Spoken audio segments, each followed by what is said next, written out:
ডিমের ঝোল বা ডিমের কারি তো আমরা সবাই বাড়িতে বানিয়ে থাকি, তবে এইভাবে ডিম একবার রান্না করে দেখো, এর স্বাদ কিন্তু একদম মুখে লেগে থাকবে। গরম ভাত, ফ্রাইড রাইস, পোলাও সব কিছু দিয়েই এই ডিমের কারিটা কিন্তু সার্ভ করতে পারবে। আর যারা ডিম খেতে একদম পছন্দ করে না তারাও কিন্তু আঙুল চেটে পুটে খাবে।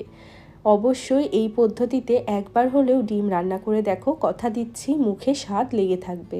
তাহলে চলো আর কথা না বাড়িয়ে রেসিপিটা ঝটপট করে দেখে নেওয়া যাক। নমস্কার, আমি সুস্মিতা, আমার রান্নাঘরে সবাইকে স্বাগত জানিয়ে শুরু করছি আজকের রেসিপি। ডিমের কারি রান্না করার জন্য আমি এখানে নিয়ে নিয়েছি 6টা সেদ্ধ ডিম।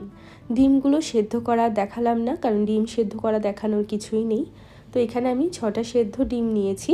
এবার ডিমগুলোর গায়ে হালকা করে একটু ছুরি দিয়ে কাট লাগিয়ে নেব, যাতে মশলাগুলো ভালোভাবে ডিমের ভেতরে ঢুকতে পারে, যাতে করে ডিমটা খেতে আরও সুস্বাদু লাগে।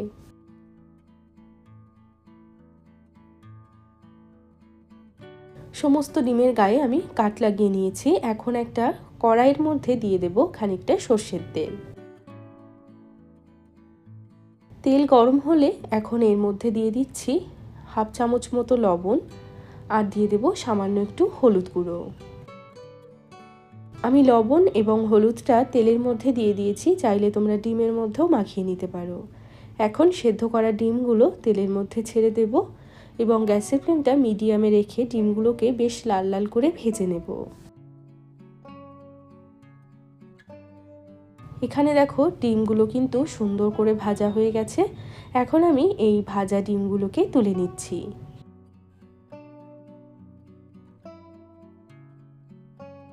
সমস্ত ডিম আমি তুলে নিয়েছি।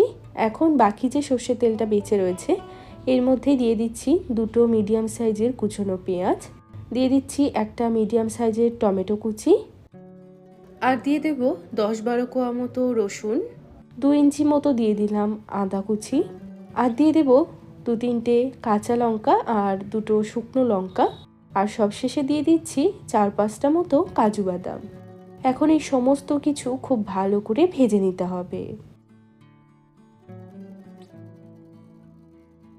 এখানে পেঁয়াজ আদা রসুন আমি কিন্তু ভালো করে ভেজে নিয়েছি। টমেটোগুলোও সুন্দর করে গলে গেছে, আর মোটামুটি 5-6 মিনিট সময় নিয়ে এই সব কিছু ভেজে নিলেই কিন্তু হয়ে যাবে।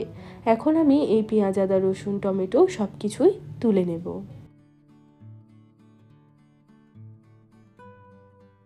সমস্ত মশলাটাকে আমি একটা প্লেটের মধ্যে তুলে নিলাম। এবার এটাকে হালকা করে একটু ঠান্ডা করে নিতে হবে। মশলাটা ঠান্ডা হয়ে গেলে আমি এগুলোকে একটা মিক্সার জারের মধ্যে নিয়ে নেব। এবার এটাকে খুব ভালো করে বেটে নেব। তো এখানে আমাদের মশলাটা দেখো একদম সুন্দরভাবে বাটা হয়ে গেছে। যদিও জলের প্রয়োজন হয় না, তবুও যদি জলের প্রয়োজন হয় 1 থেকে 2 চামচ মতো জল দিয়ে তোমরা এটা কিন্তু এইভাবে একদম মিহি করে পেস্ট করে নিতে পারো। এবার একটা অন্য কড়াইতে দিয়ে দিচ্ছি আরও কিছুটা সর্ষের তেল। তেলটা গরম হলে এখন এর মধ্যে দিয়ে দেব গোটা গরম মশলা ফোড়ন, যেমন নিয়েছি 2টো দারচিনি আর 2-3টে মতো এলাচ। ফোড়নটাকে কয়েক সেকেন্ডের মতো হালকা করে ভেজে নিতে হবে। ফোড়নটা কয়েক সেকেন্ড নাড়াচাড়া করে নেওয়ার পর এখন আমি মশলার পেস্টটা দিয়ে দেব, আর মশলার পেস্টটা দিয়ে খুব ভালো করে নেড়ে চেড়ে মিশিয়ে নেব।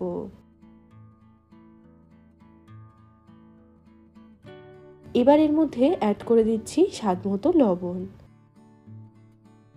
আর দিয়ে দেব হাফ চা চামচ হলুদের গুঁড়ো, 1 চা চামচ দিয়ে দেব ভাজা জিরে গুঁড়ো, 1 চা চামচ কাশ্মীরি লঙ্কার গুঁড়ো, আর দিয়ে দেব স্বাদ মতো চিনি। এবার এই মশলাটাকে খুব ভালো করে তেল ছাড়া পর্যন্ত কষিয়ে নিতে হবে। মোটামুটি আরও 4-5 মিনিট মতো মশলাটাকে কষিয়ে নিয়েছি, আর মশলার কালারটা দেখো সম্পূর্ণ চেঞ্জ হয়ে গেছে। মশলা থেকে পুরো তেলটা কিন্তু ছেড়ে দিয়েছে। যতক্ষণ না মশলা থেকে তেলটা ছাড়ছে ততক্ষণ কিন্তু মশলাটাকে ভালোভাবে কষিয়ে নিতে হবে। এখন এর মধ্যে অ্যাড করে দেব জল।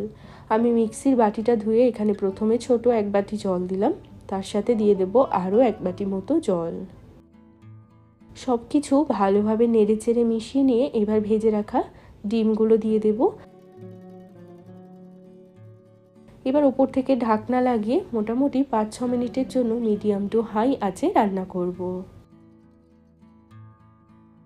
5-6 মিনিট পর আমি ঢাকাটা সরিয়ে নিচ্ছি। তো দেখো এখানে আমাদের ডিমের কারি কিন্তু প্রায় রেডি। আমি এখানে 1 চামচ মতো দিয়ে দেব কসুরি মেথি। আর কসুরি মেথি দেওয়ার পর খুব ভালো করে নাড়াচাড়া করে 2 মিনিটের জন্য একটু ফুটিয়ে নিতে হবে।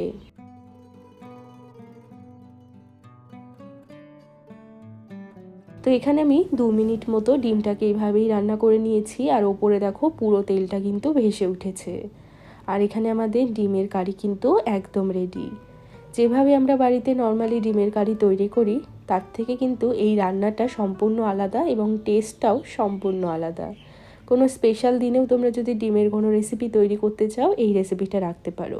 খেতে জাস্ট দুর্দান্ত হয়। একবার এই পদ্ধতিতে ডিম রান্না করে দেখো, কথা দিচ্ছি স্বাদ মুখে লেগে থাকবে।